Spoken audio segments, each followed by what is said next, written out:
શ્યામ Agrotech Junagadh Prafulbhai આજે તારીખ છે 16/9/2024 માણાવદર તાલુકાના કોઠારિયા ગામે શું નામ દાદા? ચાવડા રામભાઈ લાખાભાઈ રામભાઈ લાખાભાઈ ચાવડા કોઠારિયા જે શનિવારે મારી પાસેથી દવાનો ડોઝ લઈ શુક્રવારે લઈ ગયા હતા, શનિવારે છાંટી અને બુધવારે મને ફોન કર્યો, પ્રફુલભાઈ તમારી દવાનું રિઝલ્ટ મળી ગયું છે, જે મેં દરેક ખેડૂતને વાયરલ કરીને સંભળાવ્યું હતું. તો આજે આપણે રૂબરૂ મળવા માટે હું બાપાને આવ્યો છું.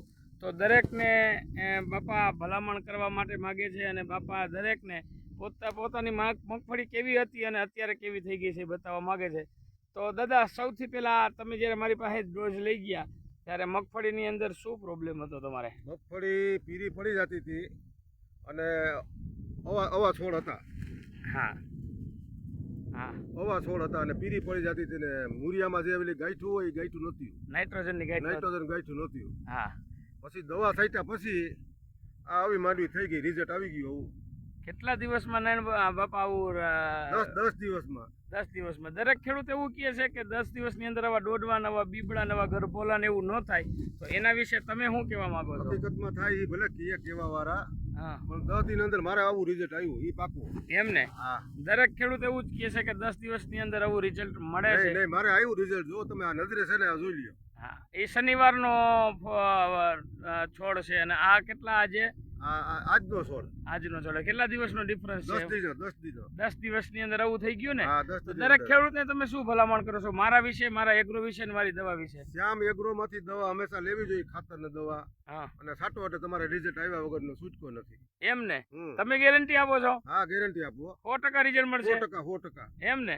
તમને કેટલા ટકા રિઝલ્ટ મળ્યું? મને લગભગ એમ સમજો કે 80%, 90%. તમને તમારા ભાગ્યવાળા કેટલા દિવસે એવું કીધું હતું કે દવામાં રિઝલ્ટ આવી ગયું? ત્રીજે ચોથે દિવસે રિઝલ્ટ આવી ગયું. મગફળીમાં શું પ્રોબ્લેમ હતો ત્યારે? આ બધો પીળી પડી જતી હતી ને નાની હતી હાવ, અને પાંદડા પીરા ને મૂરિયામાં ગાંઠું નહોતી, નાઇટ્રોજનની ગાંઠ નહોતી. બરાબર ને? તો દરેક ખેડૂતને તમે ભલામણ શું કરવા માંગો છો કે શું થતું હોય, કોઈને મગફળી પીળી પડતી હોય, નાઇટ્રોજનની ગાંઠ ના હોય, તો એ લોકો દવા છાંટી અને કંટાળી ગયા હોય, કોઈ રાપલી નાખતા હોય, તો એ લોકોને તમે શું ભલામણ કરો છો? એ લોકોને હું ભલામણ કરું કે એ લોકો જે ભાઈ શ્યામ એગ્રો વાળા કહે એવું ખાતર નાખવાનું ને એની દવા છાંટવાની, તો એને રિઝલ્ટ મળશે ને? રિઝલ્ટ 101%. તમારો ભાગ્યવાળો શું કહેતો હતો તમને? કે ત્રીજે રિઝલ્ટ મળ્યું. ત્રીજા દિવસે રિઝલ્ટ મળી ગયું, એમ ને? ભાગ્યવાળો પોતે જે ગોધરાના જે ભાઈ છે એ ને? ના, કોડી છે પોરબંદર બાજુ. અહીંયા તો બહાર ગયા છે આજે. હા, સમજાઈ ગયું. તો અહીંયા હોત એમ. એને ત્રીજે દિવસે કહી દીધું ને તમને? ત્રીજે દિવસે રિઝલ્ટ મળ્યું છે આપણે 100%. હવે દરેક ખેડૂતને પાછું પેલા કેવી મગફળી હતી ને અત્યારે કેવી થઈ? પેલા આવી મગફળી હતી હા, અને અત્યારે આવી મગફળી છે. બરાબર ને? રેડી ને? રેડી. શ્યામ એગ્રોટેક જુનાગઢ પ્રફુલભાઈ.